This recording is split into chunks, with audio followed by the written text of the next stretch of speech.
Many thanks to our dear guest, Dr. Zakir Naik. I may ask Dr. Muhammad Naik to proceed to the stage to control the questions, please. Jazakallah. May God reward you for your rapt attention and keen interest for the talk of the day.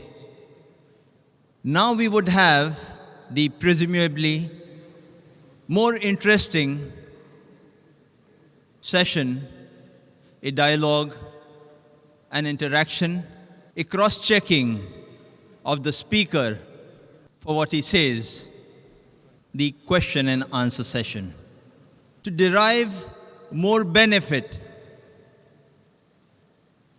in the limited time that we have available with us today, we would kindly request you to observe the following rules.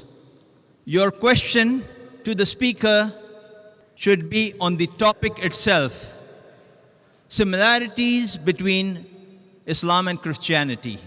Your question should be brief and to the point, preferably in 1 or 2 short sentences. You may ask only one question at a time. For your second question, you are requested to kindly go at the back of the queue and await your turn. The organizers have 4 microphones arranged in the hall for your questions. One on my right, that is to your left in the front for the ladies, and the other 3 microphones are for the gents on my left and in the 2 center aisles.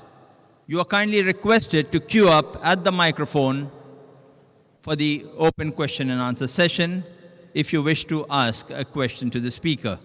The first preference for questions would be offered to our esteemed guests who are non-Muslims, so that we give more opportunities to pressing doubts, as we have a scholar of comparative religion before us today. May I request volunteers to kindly see that the questioners speak into the mic, preferably 4 to 5 inches away from the mic, so that all can hear the question clearly. And lastly, may I request you to kindly state your name and profession so that the speaker may answer you in a more befitting manner. Yes, are the questioners ready at their mics?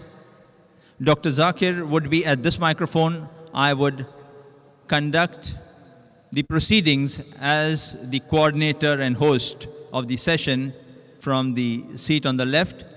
And as I take my seat and the questioners get ready, may I take this opportunity to thank the Dubai International Holy Quran Award and its committee, and especially the activities in charge, Brother Arif Julfar, for their tremendous efforts in having such a wonderful program going on before us.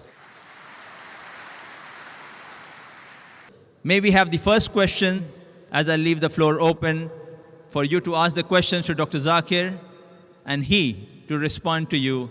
May I request the non-Muslims to be given the first preference, and maybe start with the ladies first on the microphone, then we go in clockwise performance. The second question on that mic, third in the center aisle here, fourth here, and so on in a circular manner. And as a secondary preference, after the questions on the mics are over, we would give opportunity for the questions on slips. But of course, the bold and the courageous have to be given a preference first, and then would be the question on the slips to the people who would prefer not to come on mic. Any questions from the ladies? Preferably a non-Muslim? Yes. May you state your name and profession before Dr. Zakir. My name is Salha. I'm a singer. Just wondering about the difference in Islam and Christianity about death and resurrection of Jesus, peace be upon him. This is the question, what is the difference in Islam and Christianity regarding the death and the resurrection of Jesus Christ, peace be upon him?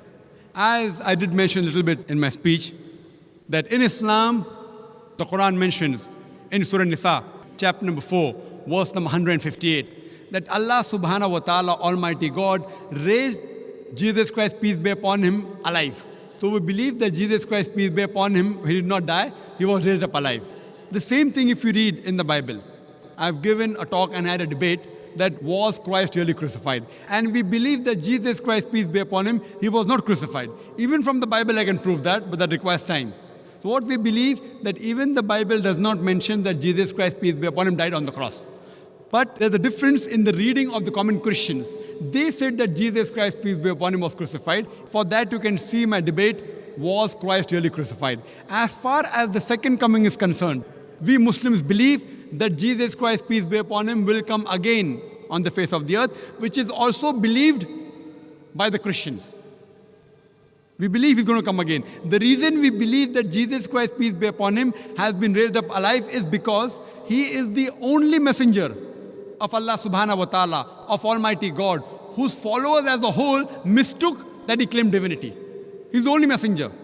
So because his followers as a whole, they had a misunderstanding that Jesus Christ, peace be upon him, claimed divinity. That's the reason Almighty God has raised him up alive. And in his second coming, it's mentioned in the Quran, in Surah Ma'idah, chapter number 5, verse number 116. He will say, and he will tell Almighty God, you be my witness. I never told them to worship me, but I said, U'budullah, worship Allah, Rabbi wa Rabbukum, who's my Lord and your Lord. And similarly, it's mentioned, if you read the Gospel, it's mentioned in the Gospel, in his second coming, Jesus Christ, peace be upon him, many people will say, oh Lord, did we not do wonders and miracles in your name? So Jesus Christ will say, ye men of iniquity, ye sinful people, you depart from here, I don't even know you. So Jesus Christ, peace be upon him, in his second coming, he will come to testify that he never claimed divinity, but he was the messenger of Almighty God. Hope that answers the question. We request the non-Muslims, this is the opportunity, you can ask any question. Please feel free to ask any question. Even if it's a criticism, I can take it, I'm young, I can take it. Even if it's any question against Islam, any doubt that you have, this is the opportunity. Please feel free. You will rarely get such opportunity. You're most welcome to ask any questions for the non-Muslim, even if the question is outside the topic I'll entertain. So if you have any questions regarding the topic, similarities between Islam and Christianity, or any other question on Islam, this is your opportunity. Please feel free. You're most welcome to ask any questions on Islam and comparative religion. Yes, brother, your name and your profession. My name is Jack Elphinstone, and I'm an engineer. In your talk earlier, you mentioned that one of the reasons you should visit Mecca in your life is because that was the first place that Allah was worshipped. But we know that Allah was worshipped long before, where in Adam, Noah, and Moses, and many prophets worshipped Allah. But that wasn't in Mecca. So explain for me, clarify, was Mecca the first place that Allah was worshipped or before? The brother asked a very good question, that it's mentioned in the Bible and also mentioned in the Quran. The Bible says, blessed are those people who visit the valley of Bakka, that is Mecca. And the Quran says in Surah Al-Imran, chapter 3, verse 96, that the first place of worship was Makkah. The brother asked the question that there were many prophets who came before Prophet Muhammad, peace be upon him. You know, Moses, Jesus, Abraham, Adam, peace be upon them. So how can Mecca be the first place? Brother, Prophet Muhammad, peace be upon him, he was not the first messenger. He was the last and final messenger. And Mecca was there much before. It was not the sacred place after Prophet Muhammad was born, peace be upon him. It was earlier. Makkah was a sacred place of worship much before. It's mentioned in the Quran that Abraham, peace be upon him, he rebuilt along with his son, Ishmael. They rebuilt the Kaaba. And the hadith mentioned it was even there at the time of Adam, peace be upon him. So it's coming right down the ages. So it was there right before. Therefore the Quran says the first place of worship is Makkah. And later on, when the Qibla was towards Masjid Aqsa, then later on it was brought to Makkah. But the first earlier place of worship was Makkah. Then it came back to Makkah. Hope that answers the question. Any non-Muslim like to ask a question, they're most welcome to come up to the microphones. Yes, brother. My name is Rahul Bhatia.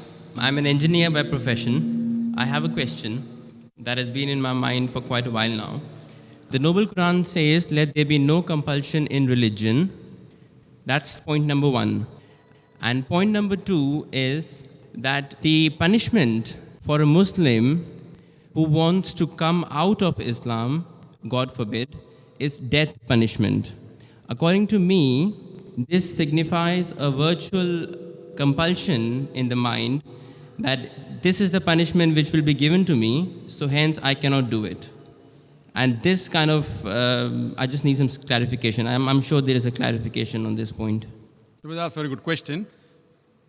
He hasn't given the reference. First, he quoted the verse of the Quran from Surah Baqarah, chapter number 2, verse number 256, which says, La ikraha fid deen, there is no compulsion in religion. And that is part of the deen, that you cannot force anyone, you cannot compel anyone with the point of the sword or the point of the gun. His next question is that if any Muslim leaves his religion and becomes a non-Muslim, becomes an apostate, then the penalty is death. So isn't this a sort of compulsion? Before I give the answer, I would like to mention that every country has its own law, its rules and regulation. And most of the countries, one of the highest punishments is for treason. For example, if a person is working in the army and if he leaks the important thing of the country, all the vital points and the information to the enemy, it is called as treason. Most of the countries, if anyone does treason, sells the important blueprints and documents of the country to the enemy, many of the countries, the death penalty, many of the countries have life imprisonment. So now if I tell that what kind of a country is this, in where I'm compelled by the country not to do certain things, what is wrong is wrong. So here also, if a Muslim becomes a non-Muslim, it's only in the Islamic state of law if that Muslim who becomes a murtad and then propagates his new faith and deceives the people, that's the time this penalty is put. For example, if in a school, if I appoint a teacher, mathematics teacher, she is teaching 2 plus 2 is equal to 4, then tomorrow she teaches 2 plus 2 is equal to 5. So, but naturally I won't keep her in my school. The same way, the punishment for such a murtad in Islamic state, it is death. This will not be called as compulsion. It will be a person who has strayed away from the truth to the falsehood. But as far as making anyone accept Islam, no Muslim can force any non-Muslim to accept Islam at the point of the sword or at the point of the gun. What we have to do is we have to convey the message. If you like it, you accept it. If you don't like it, no problem. Our job is to convey the message. It's mentioned in the Quran, Surah Ghashiyah, chapter number 88, فَذَكِّرْ نَمَّا أَنْتَ مُذَكِّرْ. Our job is to deliver the message. We have to deliver the message in the best way, with hikmah and with husna, with most beautiful preaching. Whether the other human being, non-Muslim, accept or not, it is not under our control. We cannot force anyone to accept Islam at the point of the sword, the point of the gun. But that what you're talking is a different case in a state of Islamic law. Like as I gave an example where a person working in army, if he sells the secrets of the country, then the penalty is somewhat similar. Hope that answers the question, brother. Right, okay, yeah.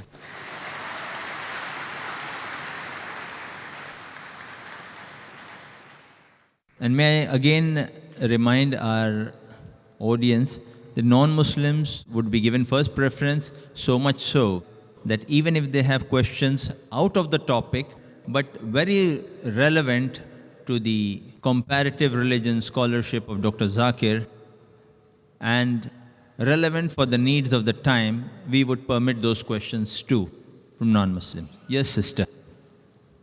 My name's Caroline. I'm a journalist. I've got a two-part question here. Does Islam propagate acts of forgiveness? Yes or no? Does Islam propagate acts of forgiveness? Just ask the question, does Islam propagate acts of forgiveness? Of course, yes. And every chapter, every surah of the glorious Quran begins with the formula, Bismillah ar-Rahman ar-Rahim. In the name of Allah, most gracious, most merciful. So why does it... Yes, sister. Second part of the question. And the second part of the question is, why does it Yes, no permit? Why does Islam permit honor killings? Honor killing. Yes. What do you mean by honor killing, sister? Honor killing, the right to avenge your brother's blood in the name of Allah. It might be out of context, but I just need to know if This there's is an the answer question to that this. If I get you mean honor killing means if someone kills any human being to take revenge. Yes.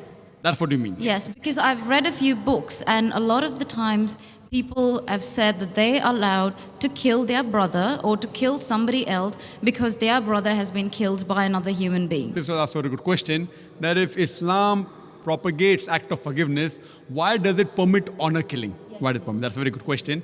Sister, if you analyze this mention in the Quran, in Surah Baqarah, chapter number 2, verse number 178, the had penalty, the punishment of death, on the basis of qisas. And Allah also says in the Quran, in Surah Ma'idah, chapter number 5, verse number 32, if anyone kills any other human being, whether it be Muslim or non-Muslim, unless it be for murder or for creating mischief in the land, it is as though he has killed the whole of humanity. So as a general rule, if any human being kills any other human being, it is as though he has killed the whole of humanity, except under two circumstances. Unless it is for murder or for creating mischief in the land. Now, there are two exceptions where Islam gives permission where you can kill any other human being. Number one is, if that person has committed murder, which comes in your scope of question, honor killing. Number two is if he is creating fasad, corruption in this land. Again, this is not compulsory. If someone kills someone, it's not compulsory he has to be killed. Islam also says that if the relatives of the person who has been killed, if they take blood money, if they forgive the killer, that person who has killed can be forgiven. But under normal circumstances, if he's killed someone and if I want death on that, because for death, again the punishment is death. Like as it's mentioned earlier in the early scriptures, even in the Bible, an eye for an eye and a tooth for a tooth. It keeps on continuing. Here what we realize, that suppose I know of a human being who's killing other people, innocent human being. If I don't kill him, he will keep on killing other human beings.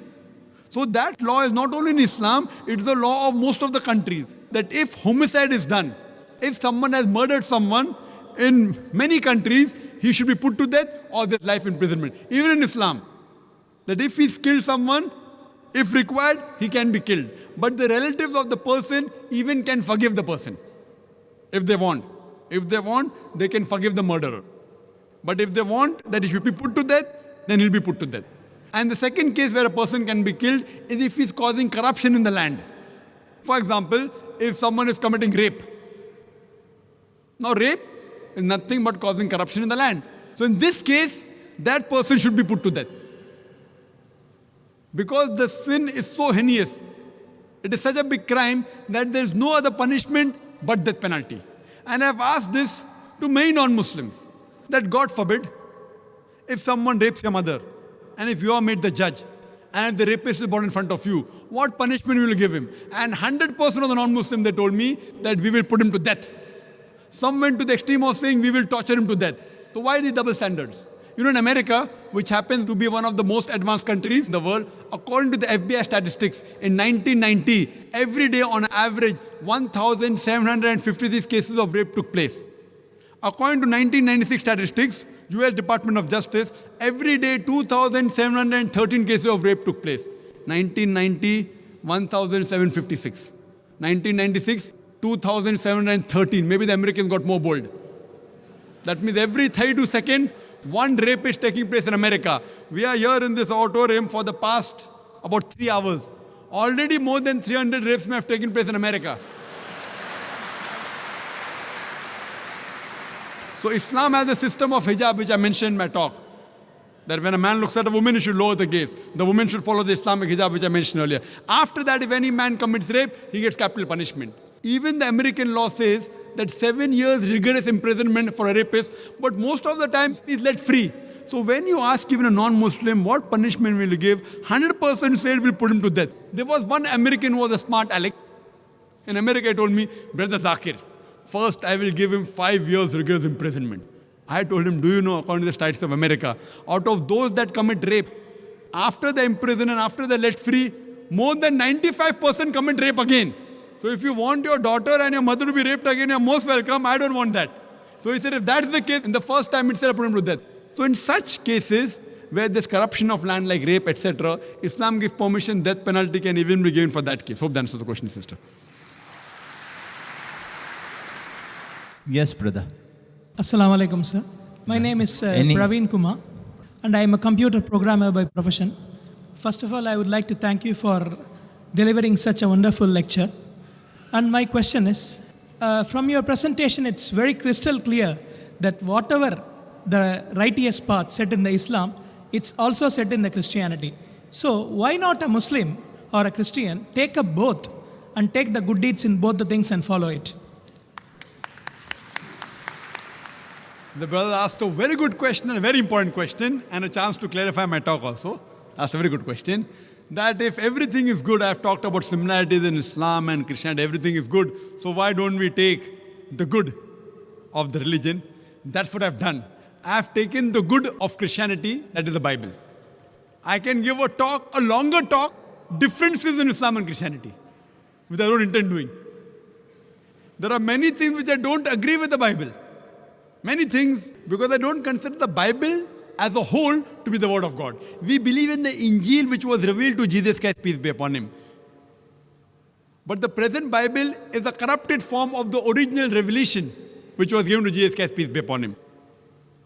This Bible, if we analyze, has got hundreds of contradictions, has got hundreds of mathematical errors, has got many scientific errors. I had a debate with Dr. William Campbell, Quran and the Bible in the light of science, and I pointed out many scientific errors. These scientific errors, these contradictions cannot be attributed to Almighty God. There is even pornography in this Bible, which if you ask me to read, even if you pay me $1 million, I can't read in front of the public.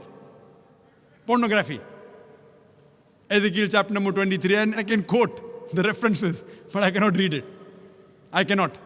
Islam doesn't give me permission. So what I have done, brother, I have followed the guidance of the Quran of Surah Al-Imran, chapter 3, verse 64, which says, Ta'ala ila kalmatin sawa'im bainana bainakum. Come to common terms as between us and you. At least what is common, we agree to follow. What is not common, we will discuss it later on. See, when we have an interfaith dialogue, I disagree with the way interfaith dialogue takes place in different parts of the world. There is a Christian who comes and says, all religions are good, Islam is good, Christianity is good, Hinduism is good. Then a Hindu comes and says, Islam is good, Christianity is good, Hinduism is good. Then a Muslim comes and says, Islam is good, Christianity is good, Hinduism is good. Then when I ask the question, will that Christian priest give up Christianity and accept Islam if both are the same? The answer is no. Will the Hindu give up his religion and become a Christian? The answer is no. Will the Muslim give his religion and become a Hindu? The answer is no. It is nothing but hogwash. What I have done, I asked the people, at least let us agree that one scripture in the world is 100% the word of God. No one will have problem in that. The Hindu will say, okay, I don't mind accepting my scripture, the Veda, to be the word of God, 100% correct. The Christian will say, I have got no problem. I wouldn't mind accepting Bible to be the word of God. The Muslim will say, I have got no problem. I wouldn't mind accepting Quran to be the word of God. Now, take out the common factors in all these major world religious scriptures. At least agree to follow what is common. All the major world religions, they say there's one God. They say idol worship is wrong. All the major world religious scriptures say that the last and final messenger to come is Prophet Muhammad Sallallahu Alaihi Wasallam. So when we analyze, I say, let us at least agree to follow what is common. All the major religions speak about modesty, even Hinduism. And earlier when I had come to Dubai, last year, I gave a talk on similarities between Hinduism and Islam. Even Hinduism says there's one God, idol worship is prohibited, Muhammad Sallallahu Alaihi Wasallam is going to come. Prophet Muhammad, peace be upon him, is mentioned more than 100 places in the Hindu scripture. Even Hindu scripture says that you should be modest, the woman should be completely covered, their hair should be covered, polygamy is allowed in Hinduism and Christianity as well as in Islam, about modesty, not to have alcohol, not to gamble. That doesn't mean everything of Hinduism is correct. Similarly, everything what today the Christians follow is not correct. What I have done, I have used the Furqan. Quran is the Furqan, the criteria to judge right from wrong. What is matching with the Quran, I have got no objection in accepting that to be correct. What contradicts, I disagree. There is certain things mentioned in the Bible. The prophets, they did incest with the daughter. Now how can I agree that Prophet Lut, alayhi salam, Prophet Lot, did incest with his daughter? I can't agree with that. What I say, this portion cannot be the word of God. It is adulteration. It is a corruption. It's a fabrication. Therefore, I'm saying that if you read the Bible, there's something like the red letter Bible.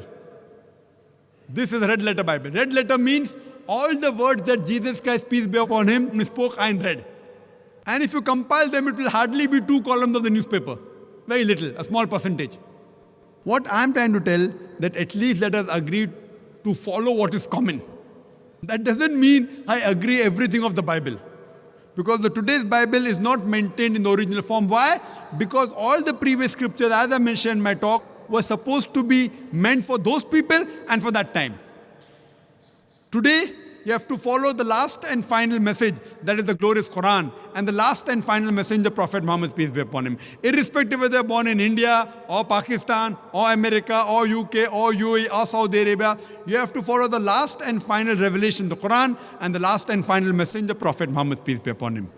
You tell me to take the good points, I've taken the good points of Christianity. As far as Islam is concerned, I don't know a single bad point.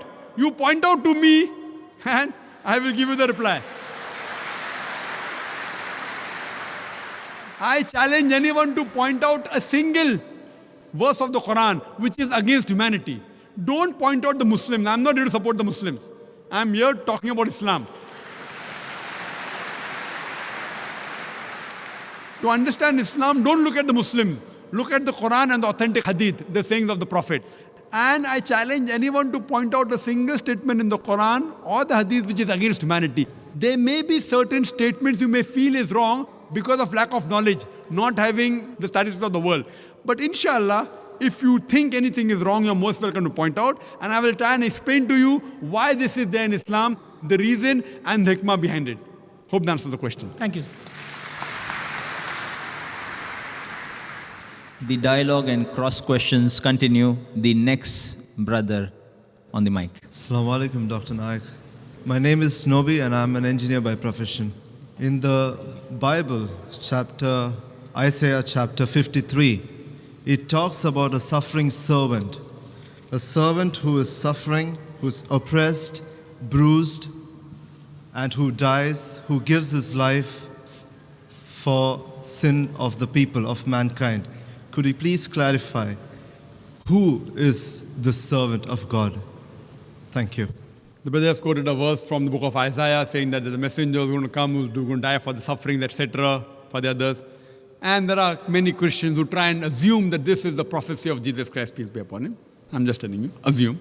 Now, brother, you should note that the Bible says in the book of Ezekiel, chapter number 18, verse number 20, it says, the soul that sinneth shall die, which people normally quote. The soul that sinneth shall die. But the missionaries, they put a full stop where there's no full stop. The complete verse is, the soul that sinneth shall die. The father shall not bear the iniquity of the son, neither shall the son bear the iniquity of the father. The righteousness of the righteous shall be upon him, the wickedness of the wicked shall be upon him. But if the wicked turns and comes to the straight path, he shall not die. One thing, sin cannot be inherited. So the concept of the church, of the original sin, what the church says, that Adam and Eve, peace be upon them, they ate the forbidden fruit, and that's the reason humankind is born in sin. That's the reason Almighty God sent His beloved Son, begotten Son, Jesus Christ, peace be upon Him, quoting Gospel of John chapter 3, verse number 16, for God so loved the world that He gave His only begotten Son, whosoever believeth in Him shall not die but have everlasting life. I'm just trying to put a nutshell. This is what you all believe. Now coming to the question of the original sin. The concept of original sin is nowhere to be found in the Bible. It is the teaching of the church. According to the Ezekiel chapter 18, verse number 20, it says, the soul that sins shall die. The father shall not bear the iniquity of the son, neither shall the son bear the iniquity of the father. The wickedness of the wicked shall be upon him, the righteousness of the righteous shall be upon him. But if the wicked turns and comes to the straight path, he shall not die. So based on this Ezekiel chapter 18, verse number 20, it completely negates the original sin that is propagated by the church. The Quran too says, no bearer of burden can bear the burdens of the others. No bearer of burden. So surely sin is not inherited. Eve tempted Adam to eat the forbidden fruit. Adam ate the forbidden fruit, may peace be upon them. Did Adam, peace be upon him, ask me before eating the fruit? Did he ask me? No. So why should I be held responsible? If he had asked me and if I told him yes, then you can catch my collar.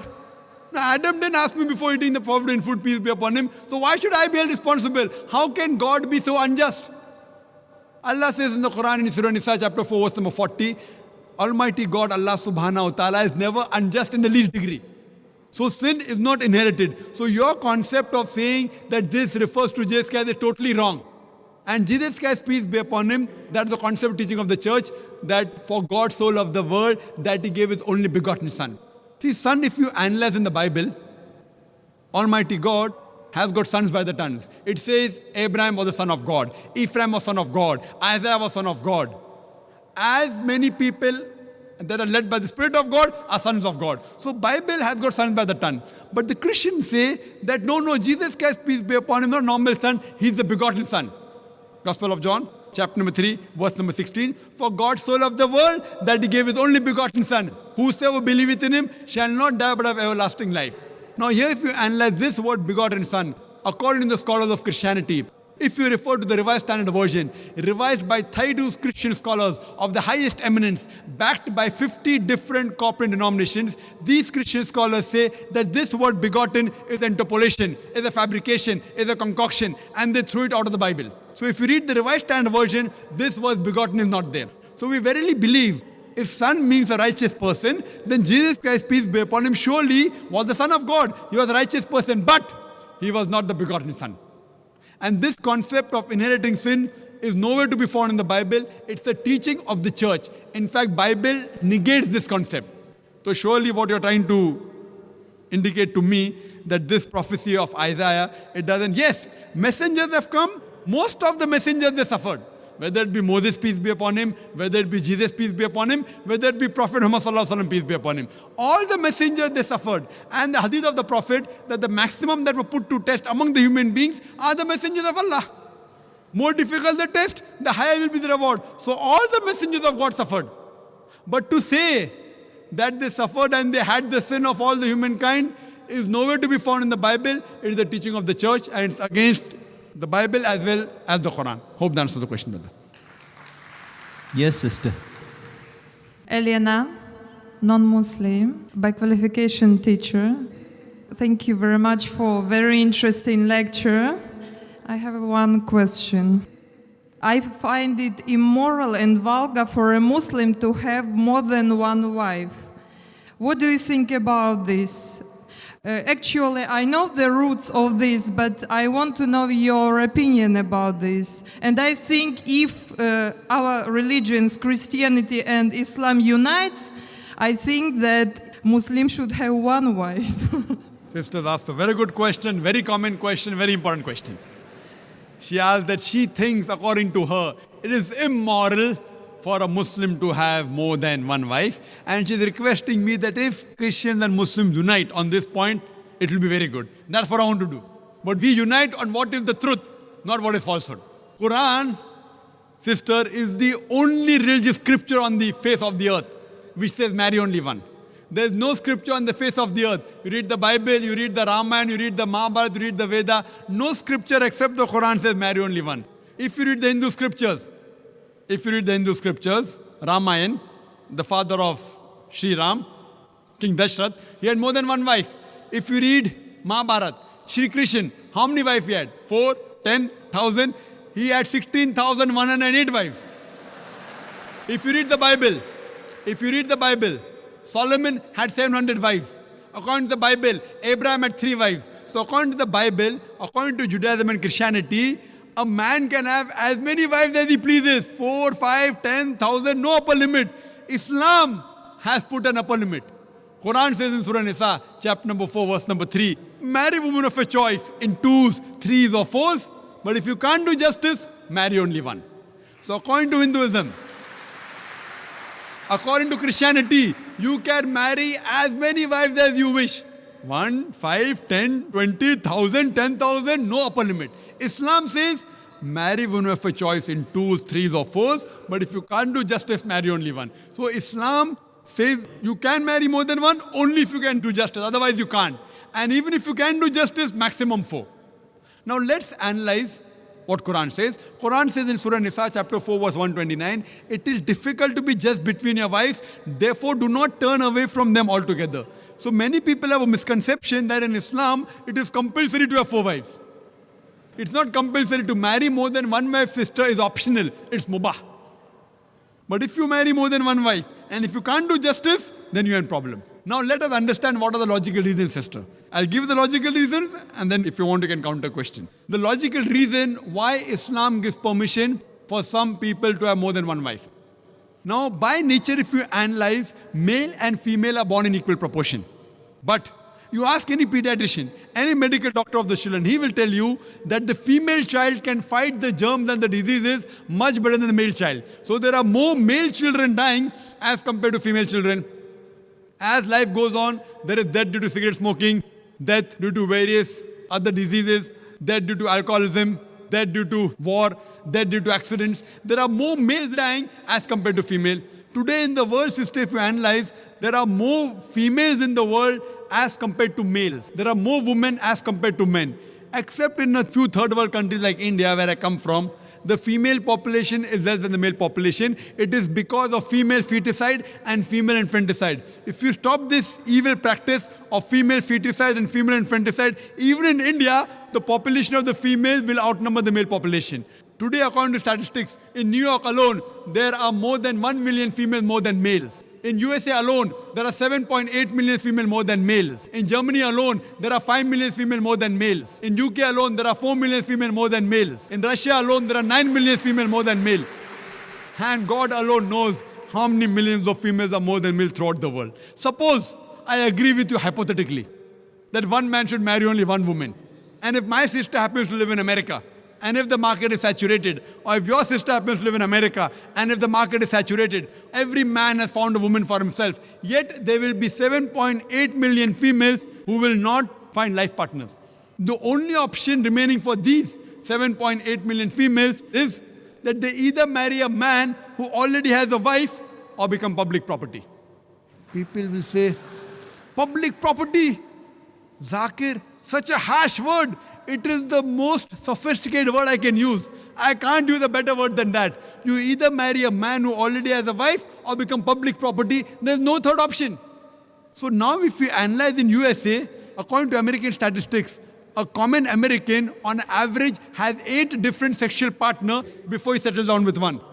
That means some may have 2, some may have 10, some may have 20. 8 different sexual partners before he settles down with one. And you can have as many mistresses as you want. 1, 10, 20, no problem. But legal wife more than one, it doesn't go down the throat. And you ask any modest woman, if a woman becomes the second legal wife of a man, she gets respect, she gets honor, she gets the rights. If you become a mistress, there's no honor, there are no rights, she's degraded. So Islam has the solution to the problems of humankind. Today, there are more women in the world than the men. According to me, Islam has permitted some men to have more than one wife so that the woman can live modestly. Otherwise, it's not possible. I do agree with you, sister. I do agree with you, sister, that a woman would not like to share a husband. I agree with you. That a woman would not like to share a husband, but no woman under normal circumstances would like a husband to marry one more woman. But the Islamic Sharia says, let a small loss take place to prevent a big loss. A good Muslimah, a good Muslim woman who knows the world scenario, she would not mind taking a small loss, that is sharing a husband, to prevent a big loss, that is making a sister becoming a public property. Yes, sister. Do you have any? I said immoral because if a woman has more than one man, she is a bad woman. But if a man has more than one woman, it's okay, yeah? That's a very good question. Sisters asked the question that if a man has more than one woman, he's a good man. No. If a man has more than one wife, no problem. But if he has more than one woman, even he's a bad man. Like in America, one man has got 4 mistresses, 5 mistresses, 10 mistresses. Even in India, he's a bad man. But if he has a legal wife, if he does nikah, if he marries her, gives her due rights, gives her mahr, equal time, equal justice, then he's a good man. But now the counter question, why can't a woman have more than one husband, correct? Is that your question? Is your question that why can't a woman have more than one husband? I was thinking that in case if female population increases and male population decreases, so female can have 2 or 3 husbands. That's a very good question. You have the hypothetical question. But Almighty God, who's our creator, He knows better than you and me. He's our creator. And the reason, because God has made the woman a stronger sex. She is medically more stronger than the man. You know that? I'm a medical doctor, sister. Medically, a woman can live for longer years than a man. We think the man is strong. Physically, man is strong. But medically, the woman is stronger. She lives longer, her longevity. The average span of a woman is few years more than a man. They are less, that's in the pediatric age group. And regarding your main question, that Islam allows polygyny, a man to have more than one wife, but does not allow polyandry, that is a woman to have more than one husband. Why? The reason is that if a man has more than one wife, and if a child is born, you can easily identify who is the father and who is the mother. But if a woman has more than one husband, and if the child is born, you can identify the mother, but you can't identify the father.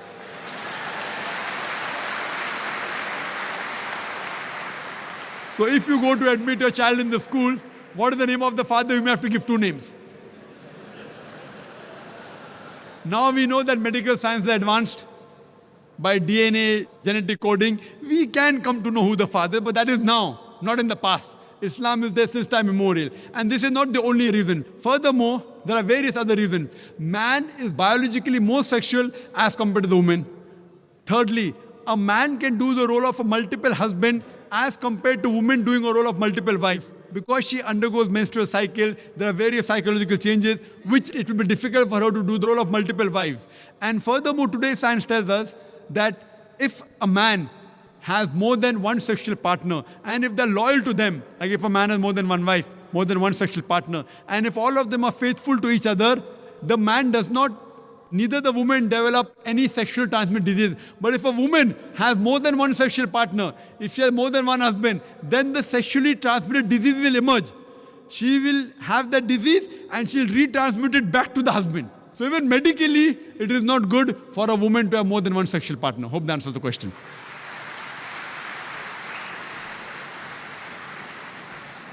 Any question?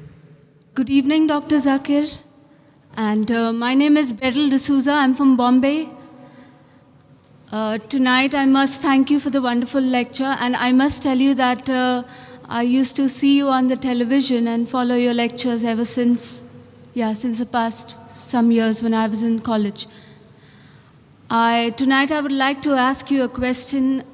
First of all, I would like to tell you two things. You said two things. One was like associating anything with God is a sin. It's the biggest sin, rather.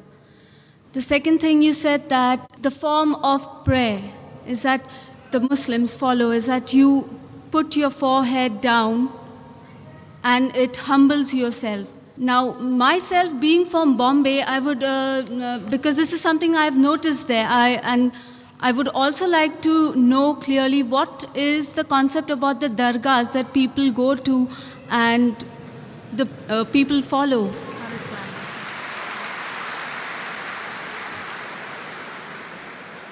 The sister asked a very good question. You're asking a question regarding the Muslims now. And it's a very intelligent question. She says that in Islam, if associating partners with God is the biggest sin, and the best form of worship is to prostrate, then what happens in dargahs? People go to dargah and they prostrate. So is it right or is it wrong is the basic question. Sister, I do agree with you. You have understood my lecture very clearly and very correctly, that associating partners with God, anyone does, it is wrong. Whether he calls himself a Muslim or non-Muslim, whether he calls himself John, Abdullah, Zakir, Muhammad, anyone who associates partners with God, he is doing the biggest sin. And we can prostrate to no one but to Almighty God. So anyone who prostrates to anyone besides Almighty God, he is doing shirk. He is associating partners with God. So if any human being goes to any grave and he prostrates to that grave and he worships that grave, he is doing the biggest sin, irrespective whether he calls himself a Muslim or non-Muslim.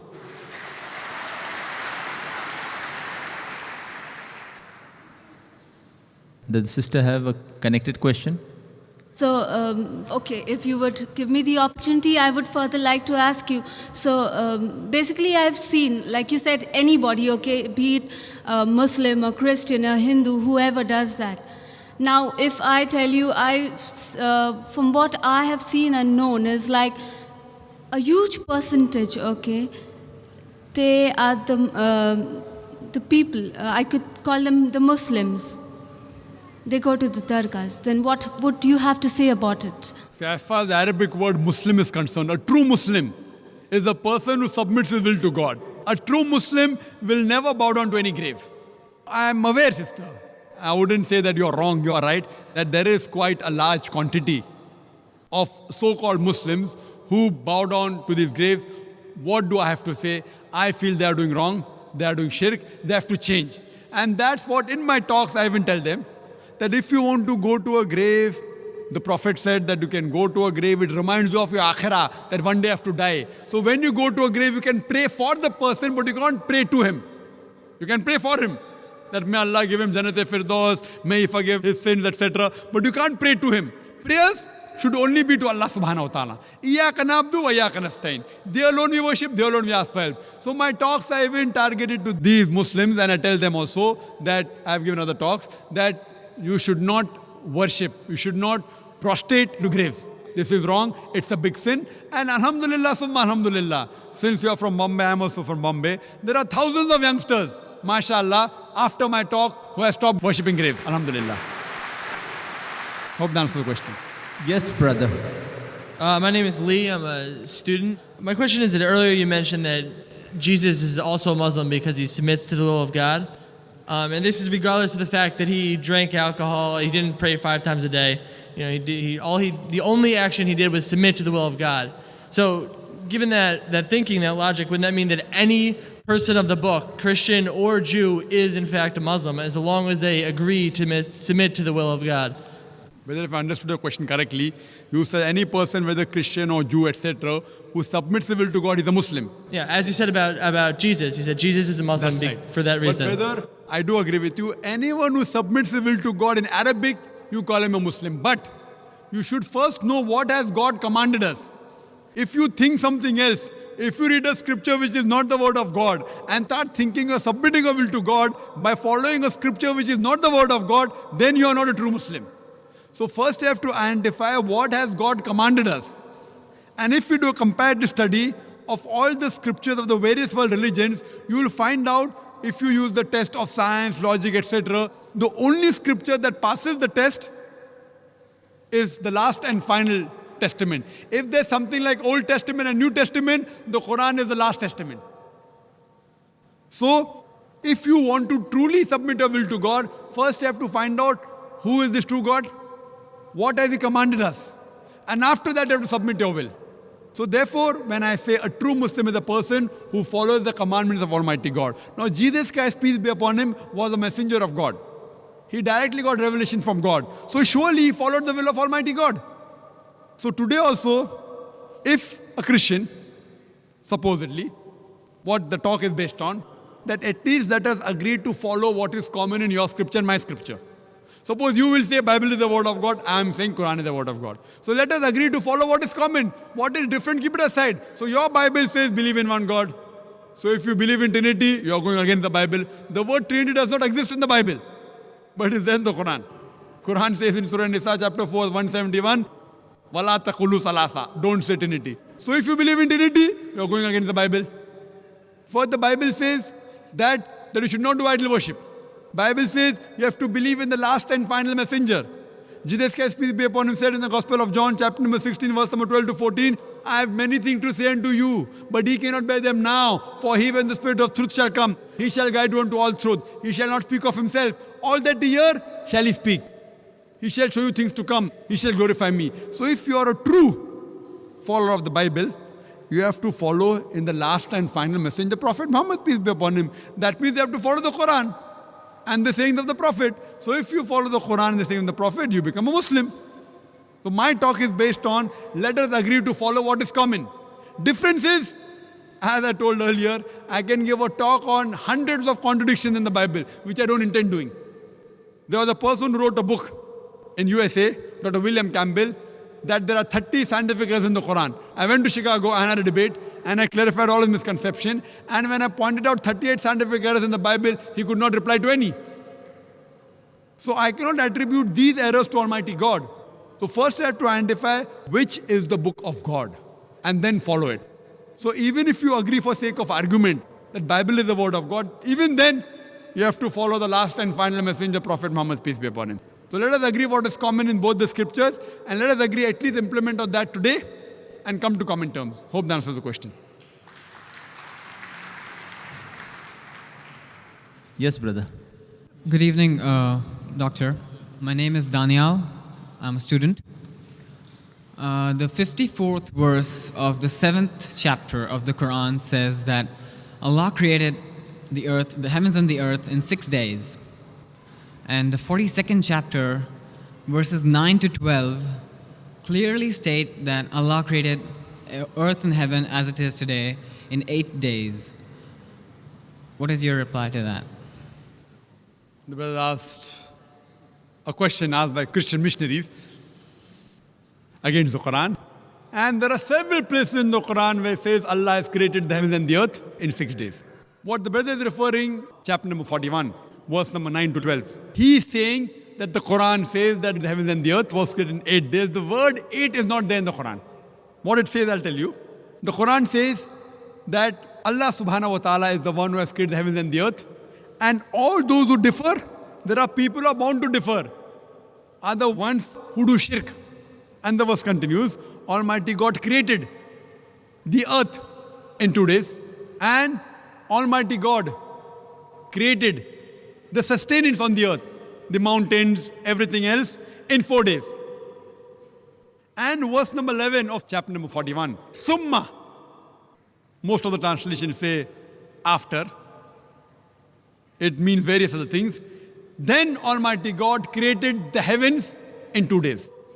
Now, normally a person reads 2 plus 4 plus 2 is equal to 8. But the word 8 is not there. God Almighty created the heavens in 2 days. Now, if we know Quran, we'll be able to reply. If a person does superficial reading, he may get misled.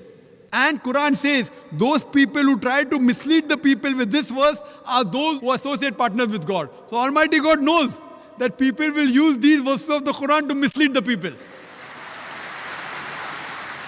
The reply to the query. The reply is that Almighty God created the earth in 2 days. They created the sustenance, the trees, the mountains, and in due proportion in 4 days. Summa. Summa in Arabic can also mean simultaneously. It doesn't have to mean after. It can mean that, it can mean simultaneously Almighty God created the heavens in 2 days. For example, if I tell you, I'm going to construct a building 30 stories high in 6 months. That's my statement. If you go into details, I tell that I will be creating the basement, the foundation of the building in 2 months, and the structure in 4 months, all the 30 stories. Simultaneously, when I'm creating the foundation, I will even create the compound wall in 2 months. So basically, while I'm creating the foundation, I'm even creating the compound wall.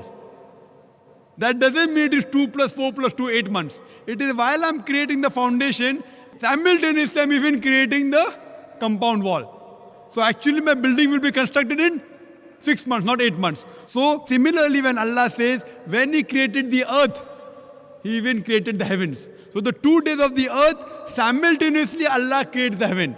That is the reason Allah says in the Quran, in Surah Anbiya, chapter number 21, verse number 30, Avalam yaral lazina kafaru. Do not the unbelievers see anna samawati wal arda kanat ratkan fataknahuma, that the heaven and the earth were joined together and we clove them asunder. So Quran says we created the heaven and the earth simultaneously. Fafataknahuma, we clove them asunder. This is nothing but the Big Bang in a nutshell. Today Big Bang tells us that the whole universe was one primary nebula. Later on, there was secondary separation, which gave rise to galaxies, the stars, the planets, the earth on which we live.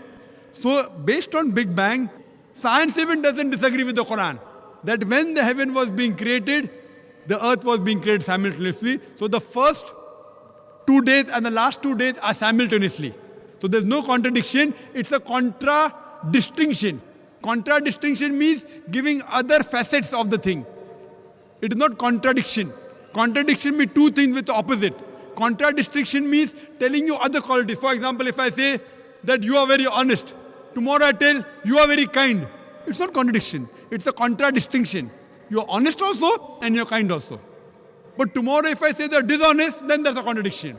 So this verse of the Quran gives more details how the 6 days were divided. First 2 days the earth, simultaneously the heavens, and later on 4 days the things on the earth were made, the mountains, the trees in due proportion. Hope that answers the question. Yes, brother. My name is Mahesh. Me Mumbai's hai. I have been attending your talks in Dubai and other places for the last 6 years. Today's it was a scintillating and fantastic talk by you. I've been reading Islam in Focus in Khalij Times, and I have read the Holy Quran in Saudi Arabia.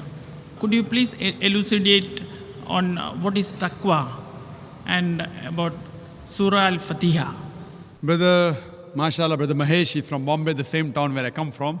He's been hearing my lecture for the past 6 years, and the other sister also, mashallah, she's been hearing my talk for a few years. And he's asked the question that what is taqwa? Taqwa means piety. It means God consciousness. It means righteousness. There's a hadith, someone asked, what is taqwa?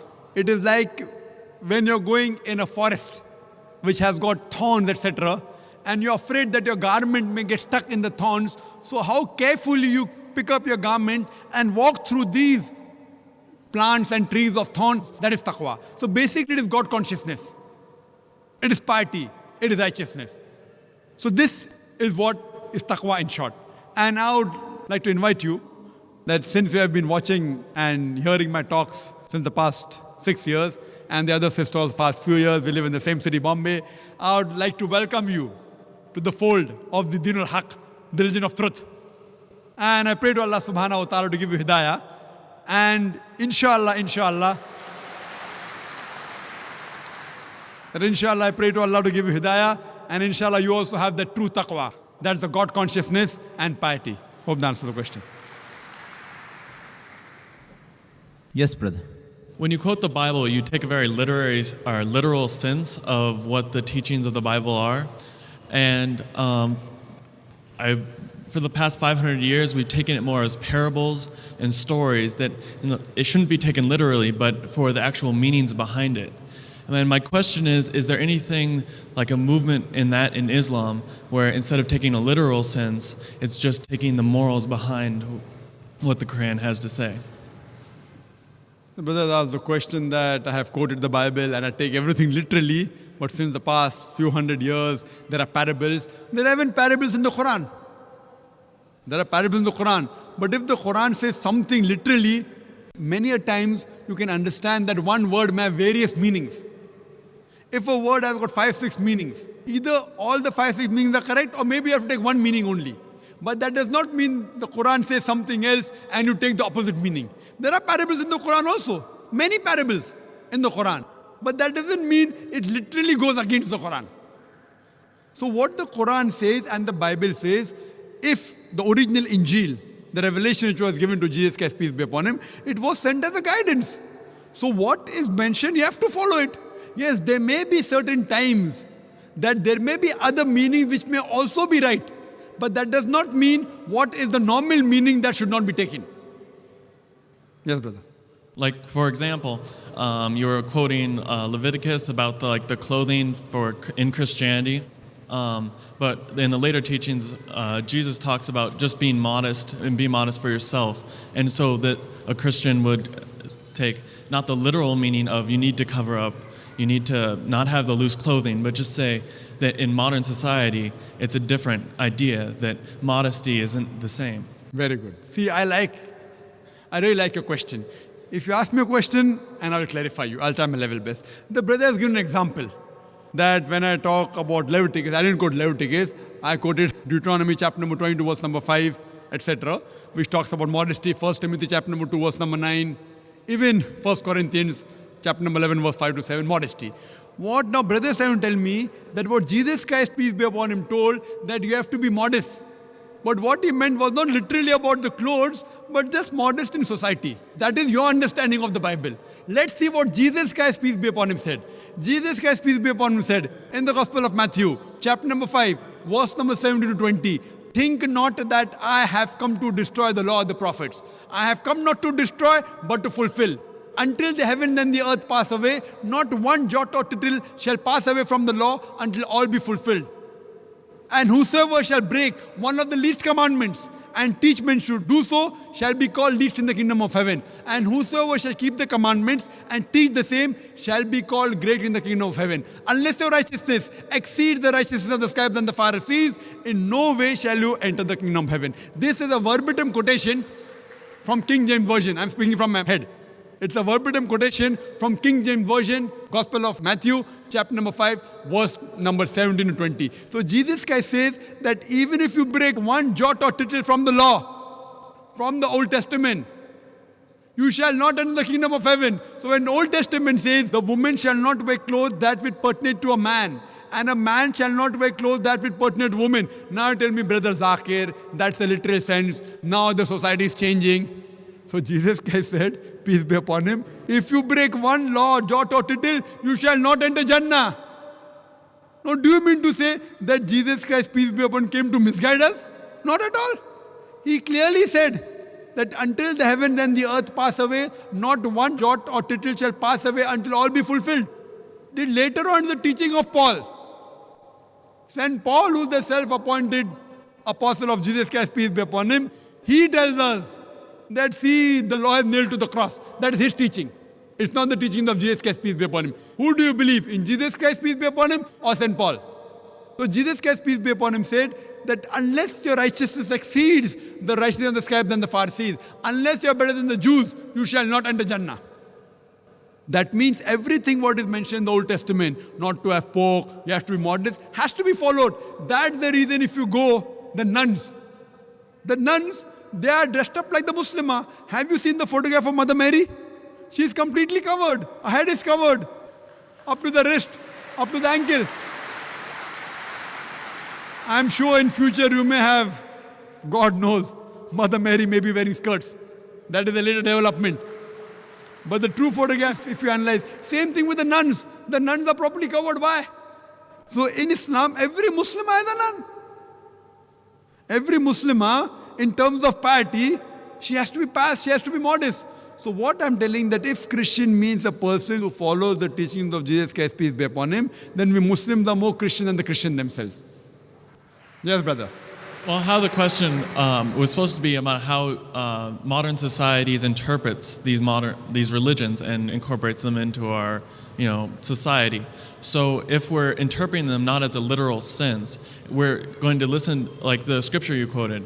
It would just say, it would be how you feel that Jesus meant by that saying, which would be that we should follow the teachings of the Old Testament and maybe not literally, and we should think about what he means by the laws of what to wear.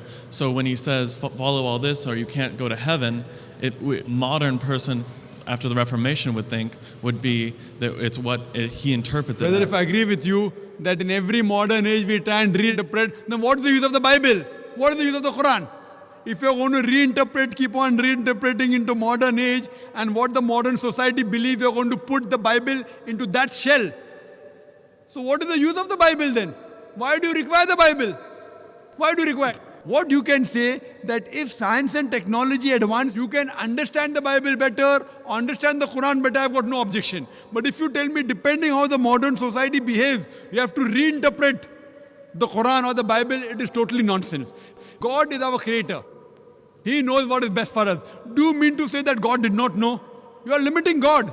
That means you are trying to tell me that God did not know that the society is going to change. If you analyze the Quran, though it was revealed 1400 years ago, you cannot point out a single verse of the Quran which is against modern established science. Do you know that? However much the science has established, however much the science advances, it will never be able to prove even a single verse wrong. Yes, it will be able to give a new dimension. When science advances, maybe we will be able to understand that aspect of Quran better. Today, with our limited knowledge of science, we may not be able to understand certain verses of the Quran. But that does not mean you are giving a new look depending upon how the modern society is developing. Modern society, however much it develops, the law will be the same. The woman should be in hijab. The man should lower his gaze. It's not like Canada, now a man can marry a man. In Islam, we don't believe in majority. We believe in truth. Truth prevails, haq prevails. And Jesus Christ, peace be upon him, said, seek ye the truth and the truth shall free you. We don't believe in democracy, that today you say, okay, fine, gay marriages are fine. And today you say that modesty fine, a woman can wear less clothes. See, that is the man-made law. The person who has created us is Almighty God. He knows what is good and what is bad for us. Therefore, religion means a way of life. So we follow the guidance given by a Creator, then only we'll be on the true path. Hope that answers the question. Yes, sister. Assalamu alaikum. My name is Aisha. I'm from Philippines. I born Christian. Now, I am just a Muslim 1 year. I have two, alhamdulillah. I would like to point out two things actually. The first thing is, I observe that most of us Muslims, they strikes or we speak about the weaknesses of other religions. Why don't we show the good things as the models against them? Like what I've heard in this session, that we are more better than Christians. I am right now studying in Islamic Center, and according to our some teachers, they said that no one in the world can judge a person. Only Allah subhanahu wa ta'ala can say that his heart is good, he is good. No one can judge in the world. What do you think about it? Sister asked the question that Allah subhanahu wa ta'ala is the only one who can judge the hearts, and I do agree with you. She is saying that why do we say that we are better? We should present what is good. Sister, what I did in this talk is I picked up the good things of Christianity. I'm trying to tell the Christians that actually if you follow the teachings of Jesus Christ, peace be upon him, it is good. I'm trying to uplift them. I'm not trying to degrade them. You have misunderstood my talk. What I'm trying to say when I made the statement that if Christian means a person who follows the teachings of Jesus Christ, peace be upon him, then we are more Christian than the Christian themselves. Trying to tell verse of the Quran, Ta'ala wila qalmitin sawa imbayna bainakum. Come to common terms as between us and you. I never said that we are better. We are following your Bible better. I'm saying, I'm telling them that why don't you follow your Bible also? At least follow what is common. I'm trying to pick up the good points of the Bible. That if your Bible says that be modest, the woman should cover the head, that the woman should wear the veil, the woman should be modest. I'm telling them, why aren't you modest?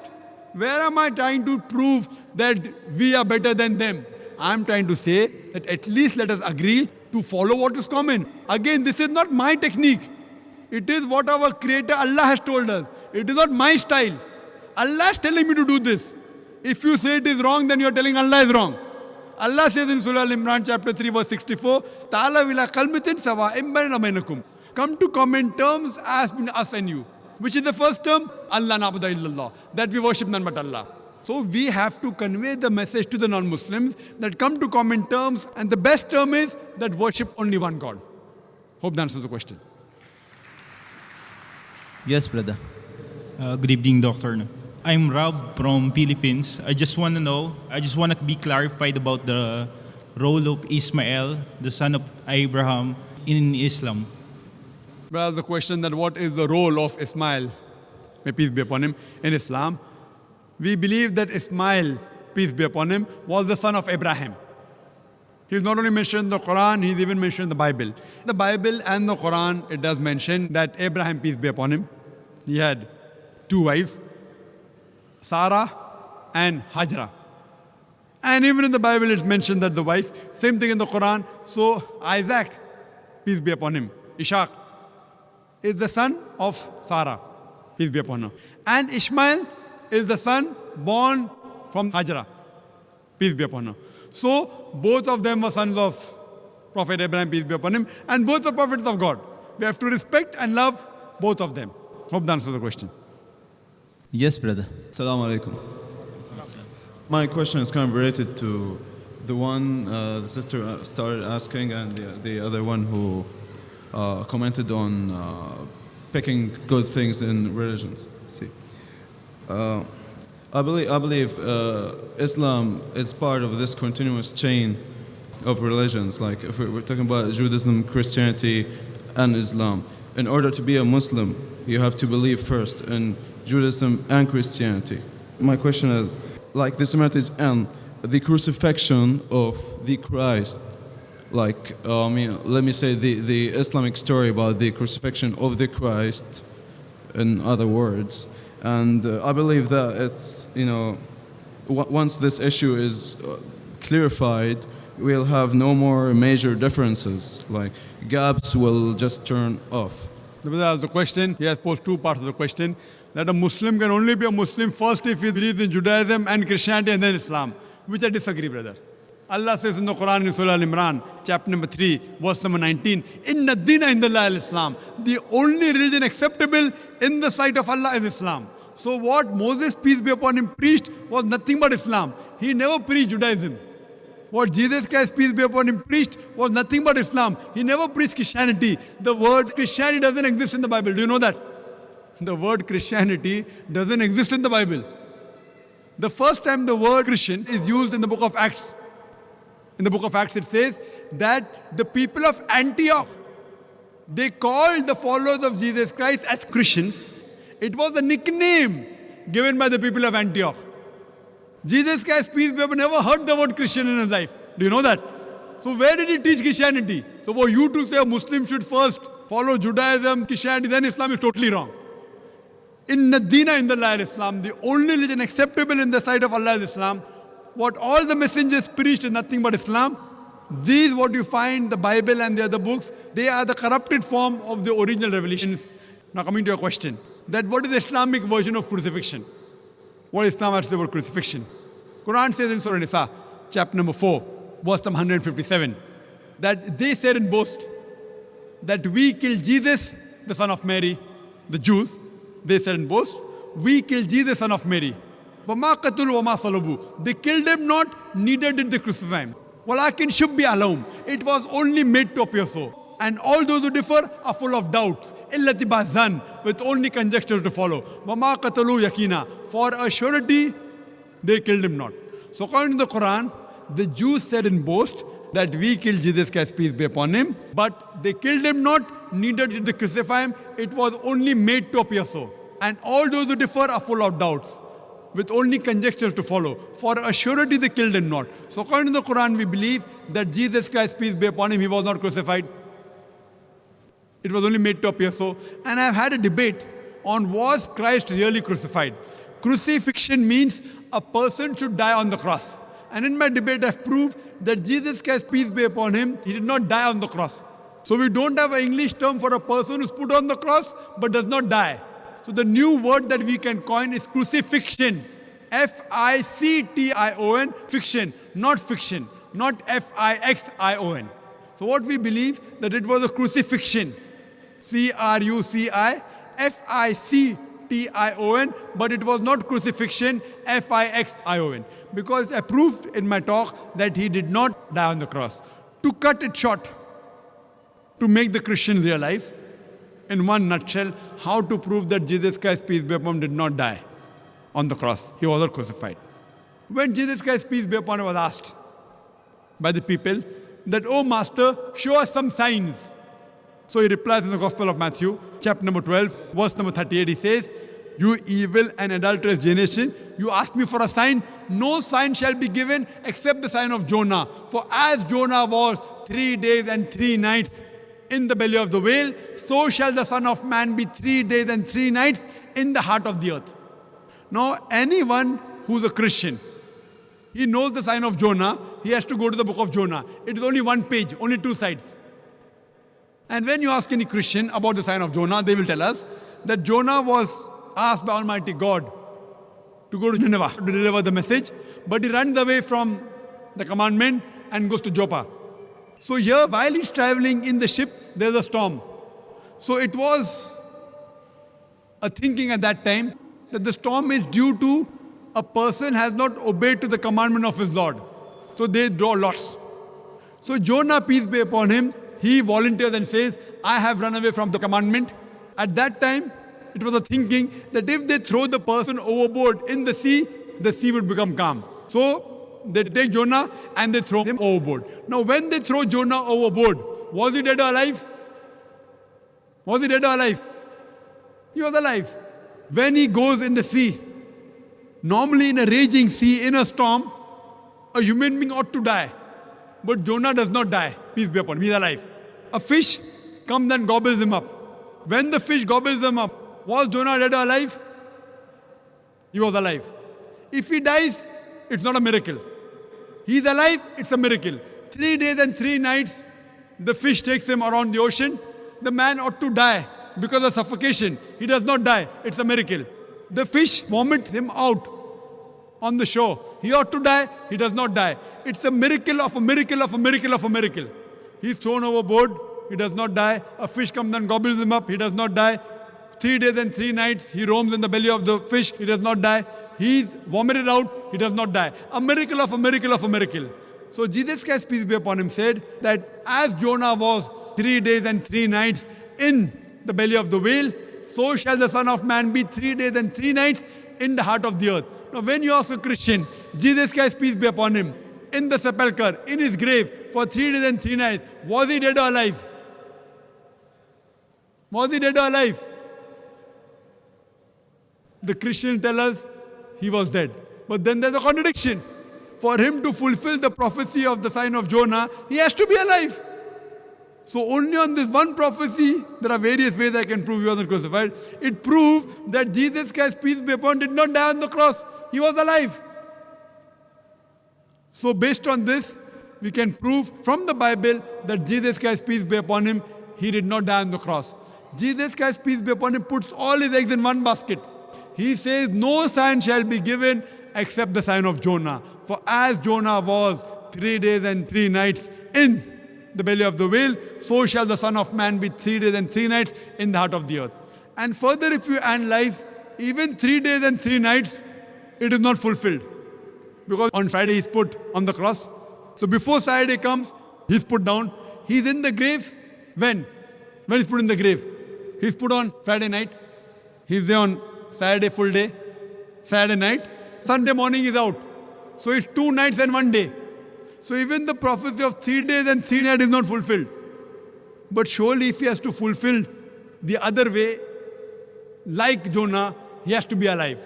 And I've given various arguments from the Bible and proofs that Jesus Christ, peace be, was not crucified. You can take my videotape. I had a debate with an Arab Christian, an Iraqi Christian. Was Christ really crucified? And I proved there that he was not crucified, he was raised up alive. Hope that answers the question. The next question from a non-Muslim brother here on this mic. Hi, sir. Thank you very much for answering all the questions, for your patience. It's very, very helpful. I just have another question. The first verse that was revealed to Prophet Muhammad, peace be upon him, was Ikra Bismika, yeah? Read in the name of your Lord who created. Now the question is, if the angel Gabriel said to Prophet Muhammad, peace be upon him, that read in the name of your Lord, right? One scenario could be that he was reciting and he was asking Prophet Muhammad to, peace be upon him, to recite after him, yeah? But the answer of the Prophet, peace be upon him, was, I cannot read, right? Now, that shows that the angel was actually showing him something which was written. Because if he was just repeating, if the angel was just saying something and was just asking the Prophet to just recite after him, it doesn't require the Prophet to know how to read or write. Yeah, it's just repeating. Yeah, so that means it was actually something written that the angel was wanting the Prophet to read. And hence his reply was that I can't read.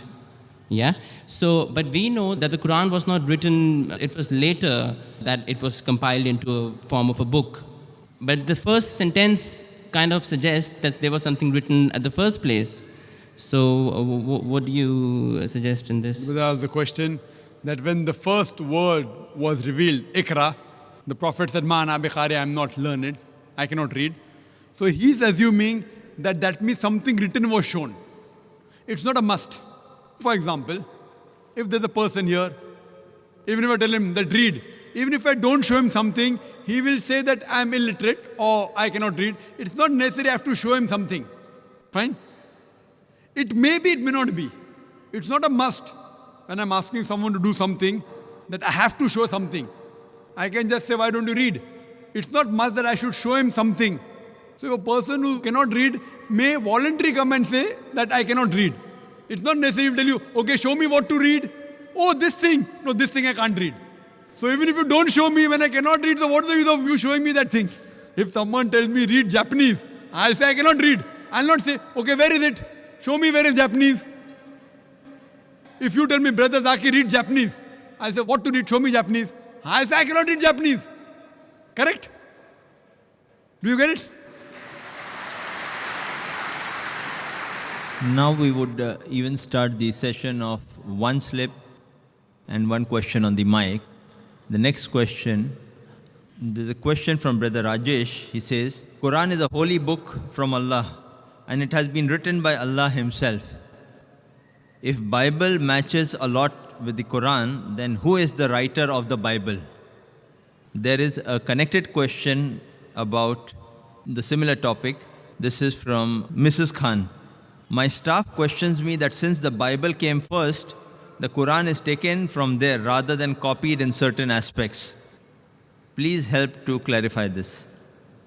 As far as the first question is concerned, that if Quran is the word of God and many things of the Bible match with the Quran, that means who is the writer of the Bible? Is God the writer of the Bible?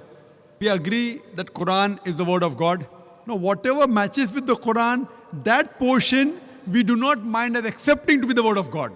But that does not mean that the whole of the Bible is the word of God. What we believe that Injil was a wahi, the revelation which was given to Jesus Christ, peace be upon him. But since it was meant for that time and only for those people, Almighty God did not feel it fit to preserve it.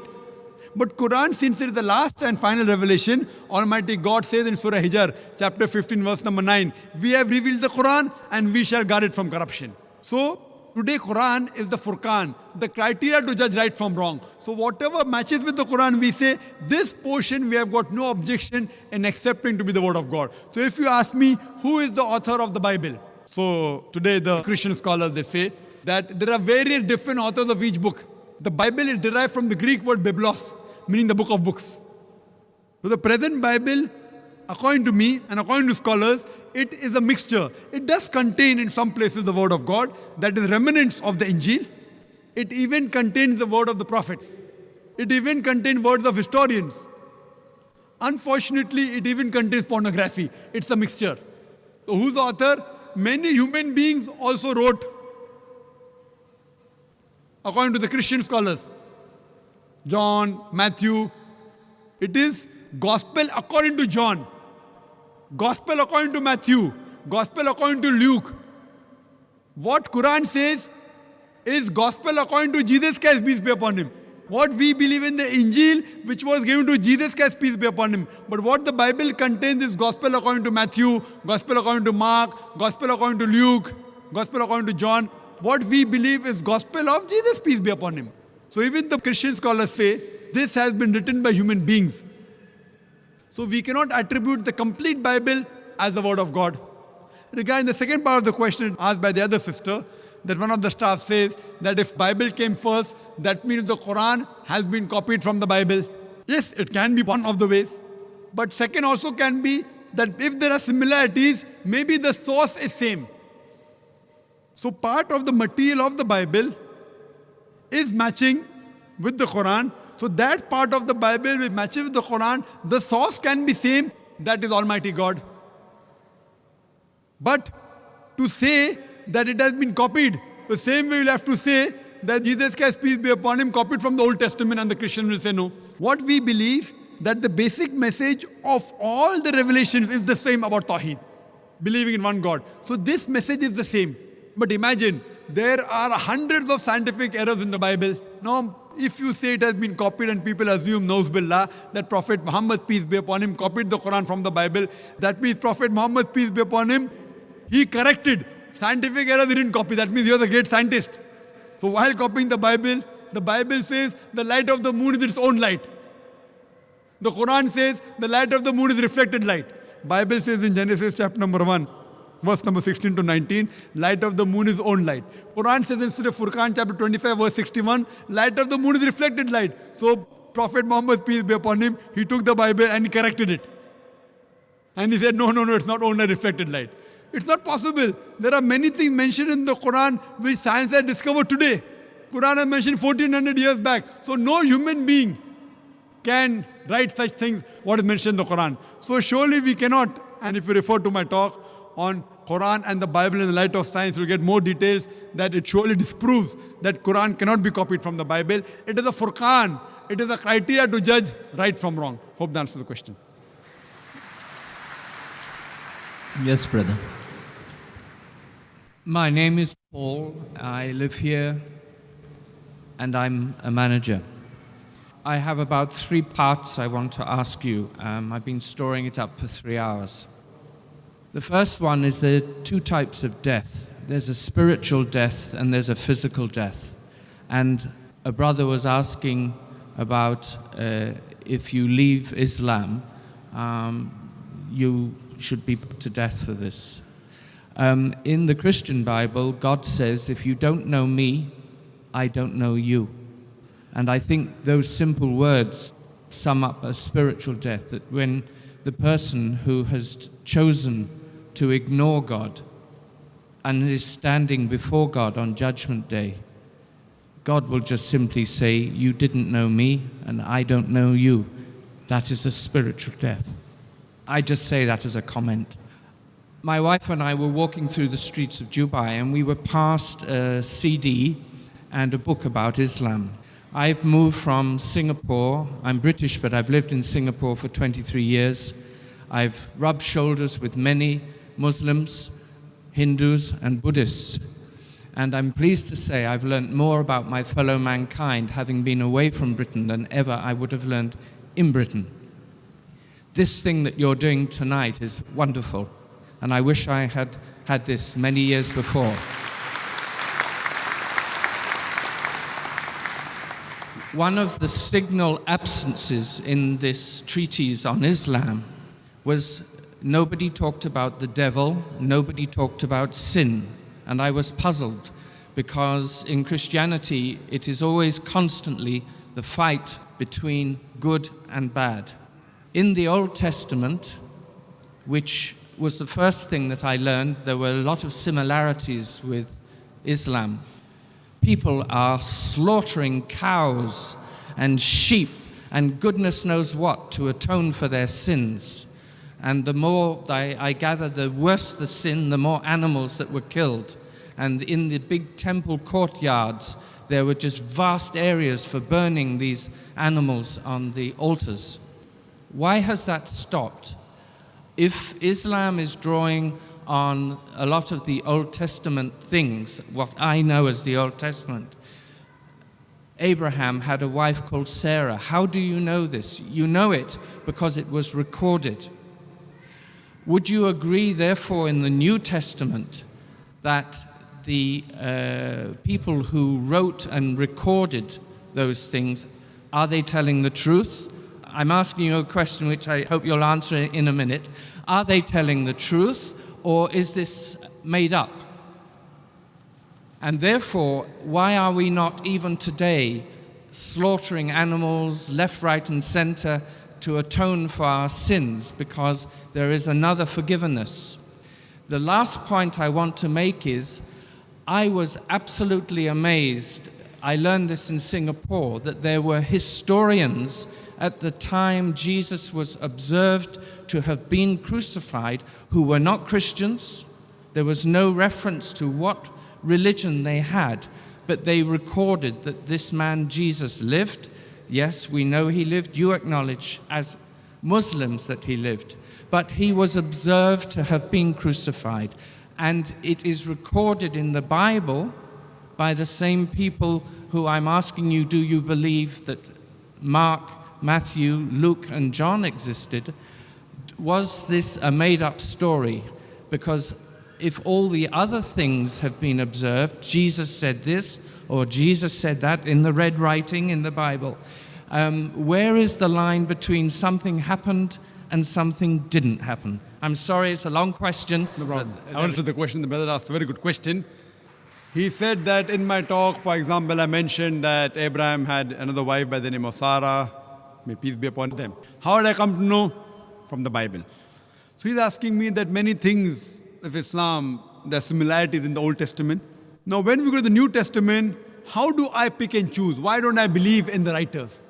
Brother, anything, whether it's part of the Old Testament or New Testament, whether it's part of a Hindu scripture or any other scripture, I as a Muslim, I consider, as far as I'm concerned, I'll come up with the others later on. As far as a Muslim is concerned, this Quran is my Furqan. Furqan is the criteria to judge right from wrong. And our beloved Prophet Muhammad said, Ballighu anni walau ayah. Propagate even if you know one verse. And there is no problem if you quote from the scriptures of the Ahl Kitab. Now, as far as the scriptures of the Jews and Christians are concerned, there are 3 rules to be followed. Rule number 1, if it matches with the Quran, we have got no objection in accepting that portion to be the word of God. Point number 1. Point number 2, if it goes against the Quran, we reject it. It cannot be the word of God. Irrespective who wrote it, Paul, Matthew, Mark, John, whoever. Rule number 1, if it matches with the Quran, because this has been proved to be the word of God as far as we are concerned. Scientifically, everything. Even a logical person, if he finds out this is the word of God, and then if he compares whatever matches with the thing which has been proved, like this is our ruler. You know, we have a measuring tape. Once it has been confirmed this is correct, then we use this as a Furqan, as our Mizan.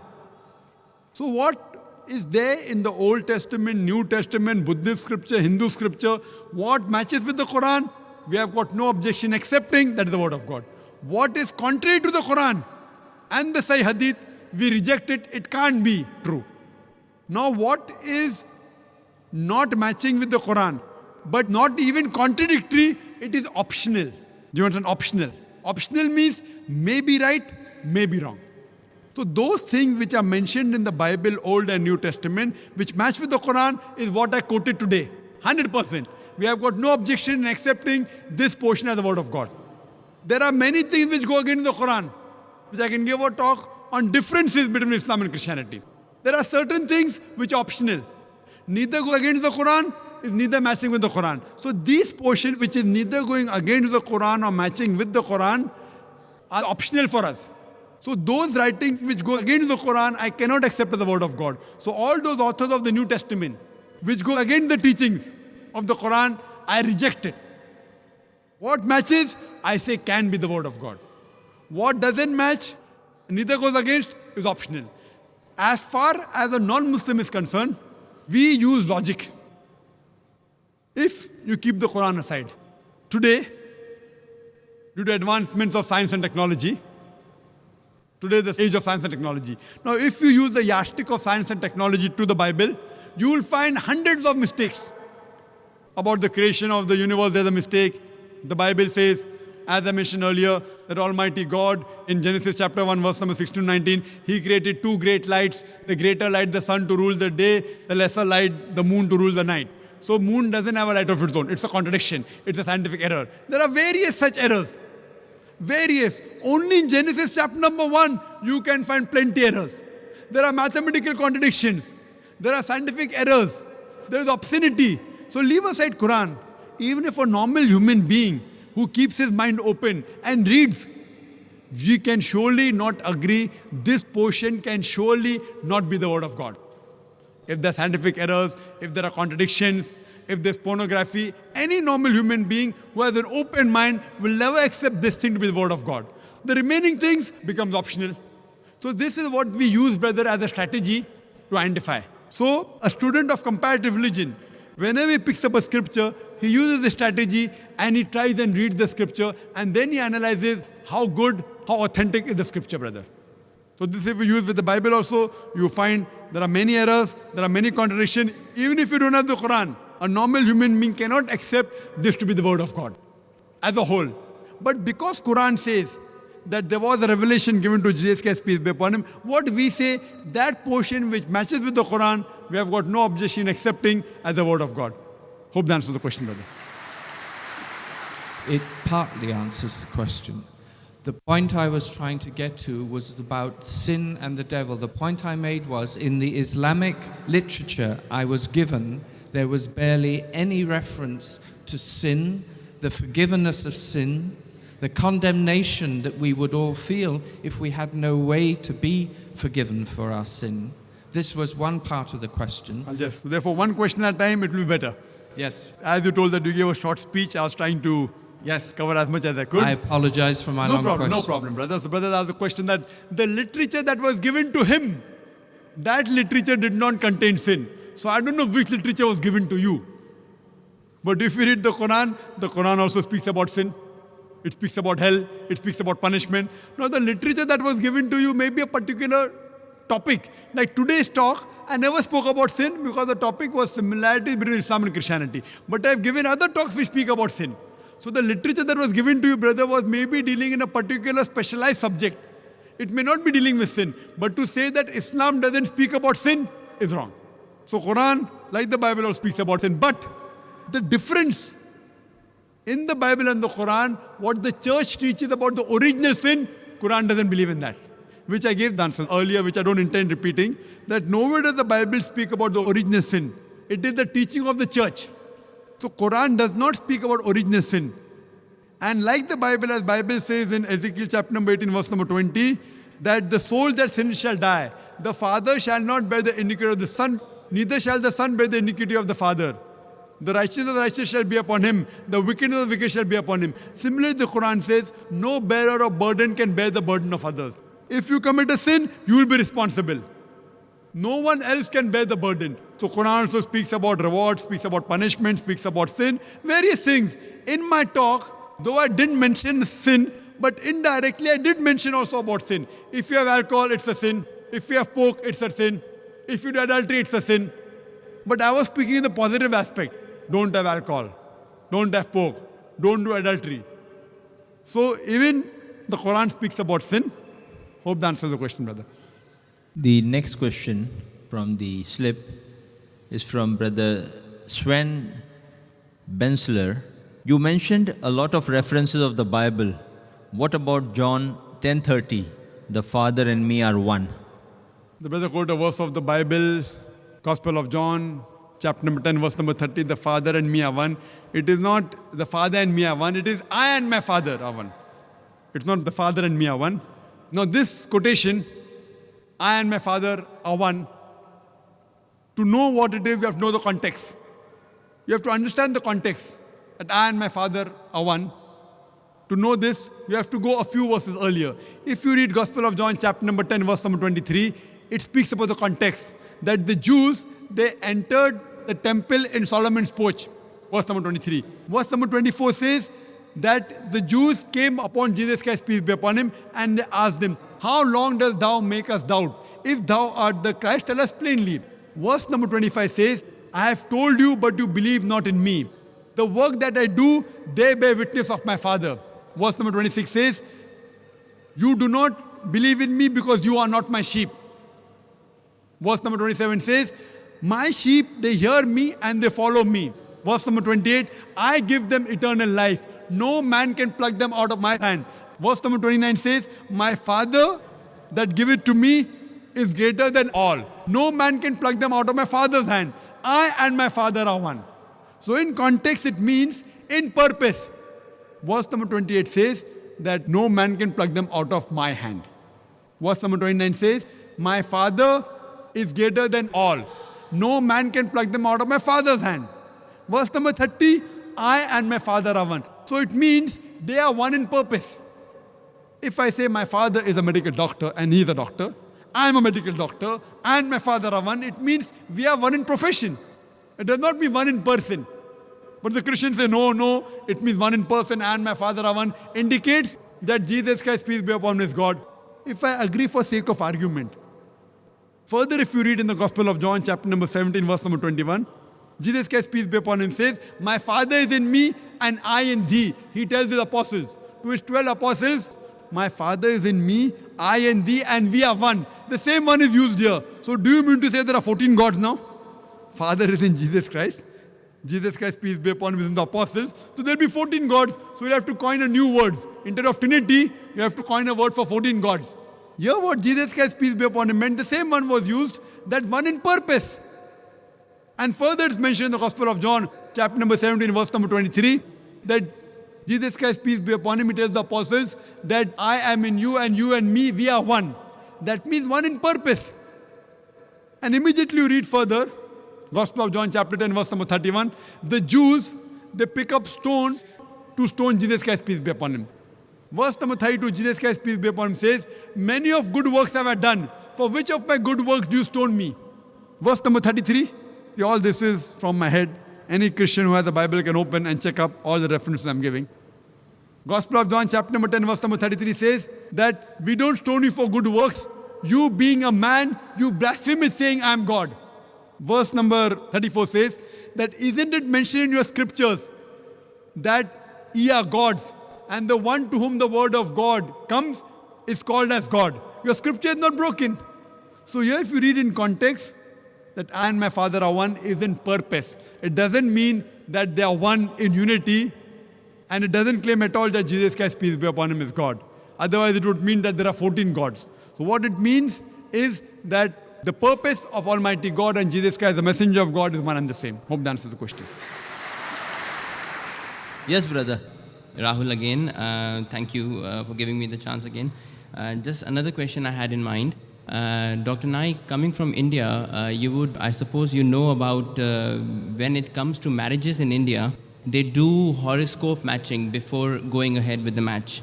I know that this is strictly forbidden in Islam, but I just want to know, is this categorized as shirk or is it just makruh and something that you should try not to get into? This question is as far as reading horoscope, reading the future, and the Kundli, it's a Hindu culture. Is it shirk or is it haram in Islam? Is it only simple haram or shirk? It's mentioned in the Quran, Surah Ma'idah, chapter 5, verse 90, about fortune telling. It's haram. It is prohibited. It is a big sin in Islam. Hope that's the question. Okay. Thank you so much. Next question from Carolina D'Souza on the question slip. In your talk, you singled out Jesus as a very unique person. Then you emphasized how Moses and Prophet Muhammad, peace be upon him, were mortals. Doesn't this comparison make Jesus more special?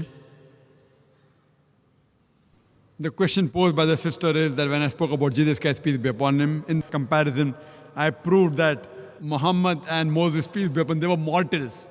Doesn't it make Jesus Christ, peace be upon him, special? Special, yes, but not God. Special, yes. He's a special messenger. Every messenger was given a speciality. A speciality.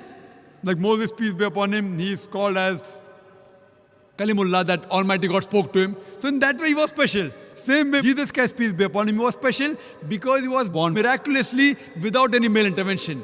Because Jesus Christ, peace be upon him, was born miraculously without male intervention, he was special. But that does not make him God. You know what people say? Normally some of the Christians, Jesus Christ, peace be upon him, he had a mother, he had no father. So who's the father? The Almighty God. So just because he had no worldly father, if it makes him God, the reply is given in Surah Al-Imran, chapter number 3, verse number 59. It says, Inna masala Isa inda Allahi ka masala Adam, khalaqa min turab, summa qala lahu kun fayakun. That the similitude of Jesus is the same of Adam, peace be upon him. He was made from dust and said, be it was. If you say that Jesus Christ, peace be upon him, Almighty God, because he had no father, then Adam, peace be upon him, according to the Quran and the Bible, he had no mother and no father. So do you mean to say he's a greater God? So it is just a miracle of Almighty God. That does not mean Jesus Christ, peace be upon him, is God. Neither does it mean that Adam, peace be upon him, is God. Hope that answers the question. Yes, brother. My name is Neto Raymond. I work in Dubai as a salesman. Now my question is just on fasting. I just want to know how somebody can control himself by fasting from morning up to in the evening. We know very well that Jesus himself fasted for 40 days. And yet you say that Muslims are more Christians than Christians themselves. We're asking the question that Muslims, we fast from dawn to sunset, and Jesus Christ, peace be upon him, fasted for 40 days. You say that. 40 days. There is no mention of Jesus Christ, peace be upon him, fasting for 40 days in the Quran.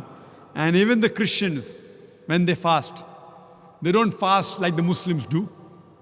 There were different sort of fasting depending on which sect you belong to. Some sect for fasting is not having non-veg. Some sect they have only boiled food. So there are different sects in Christianity which fast in different ways. I don't know of any sect in Christianity which fast for 40 days. If they fast, they may have, no non-veg, only vegetables, that's their type of fasting. Some fasting is only having boiled food, that's their fasting. There are different types in different sects, but I don't know of any sects in Christianity which fast like the Muslims, or neither like they fast for 40 days continuously, like the way you're saying. Hope that answers the question, brother. The next question on the slip is a short information question from Ansari Iman. Asked for Dr. Zakir Naik's email ID. The email ID, Foundation Islam @irf.net, and my personal ID is zakir@irf.net. You can go to our website www.irf.net. IRF is a short form of the Organization Islamic Research Foundation. Hope that answers. Where do you get your books sold in Dubai? Which bookshops? From Zina. You can go on the net, and alhamdulillah, all the books are available on the net. It is free for downloading. There are a lot of material for dawah. There are books available. I don't know the address where it's available in Dubai, but there are available if you go to Bombay, I know, and here there are some people who have reprinted. I personally don't know the address, but you can go to the website and surely download all the material on the net. It's for free. Yes, brother. Short question in 2 lines, please. Yeah. You see, we believe that Amantu billahi wa kutubihi wa rusulihi, this is in Islam. Is it the same in Christianity? Do they believe in our Prophet and do they believe in our book, that is Quran? As the question, what he quoted is the verse of the Quran which I quoted in my talk from Surah Baqarah, chapter number 2, verse number 177, that to believe in Allah, believe in the last day, believe in the angels, believe in the books, and believe in the messengers. He's asking that, do the Christians also believe in the messenger and the books? Yes. What the Christians believe, the Jews, Christians, and Muslims, the Jews believe in all the prophets that came before Jesus Christ, peace be upon him. The Christian, they take a step forward and they say that we also believe in Jesus Christ, peace be upon him, and the Injil.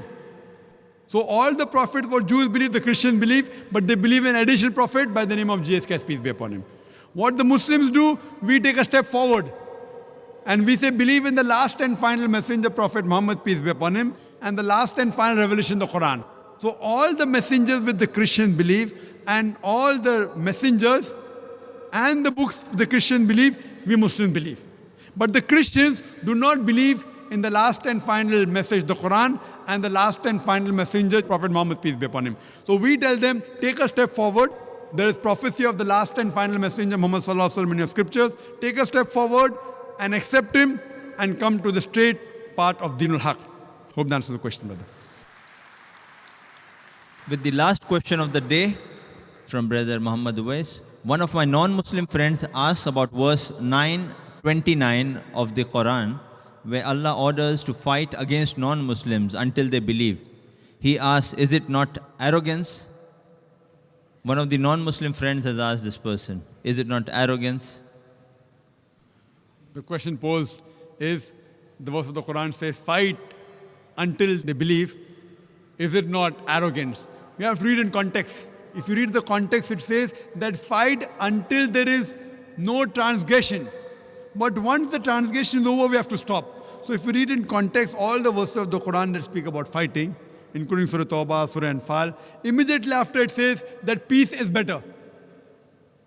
Even Surah Tawbah, chapter 9, verse number 5, that fight wherever you find the kafir in the battlefield, it says, but if the mushrik wants peace, don't just give it to him, escort him to a place of security. So all the places that talk about fighting, that is jihad fi sabilillah or qital fi sabilillah, it mainly, if you analyze, it is in the battlefield that are fighting, or what are doing qital is against oppression, is against transgression. It also continues that if they want peace, peace is the best. So you have to read in context and then you understand the real meaning. Hope that answers the question. Wa akhiru da'wana alhamdulillahi rabbil alamin. Brother Arif Dulpar will propose the vote of thanks. Bismillah ar-Rahman ar-Rahim. I really have the pleasure to thank all of you, dear sisters and brothers, for being here tonight. And I pass my thanks to our dear guest, Dr. Zakir Naik, and his brother, Dr. Muhammad Naik. Assalamu alaikum wa rahmatullahi wa barakatuh. Shukran.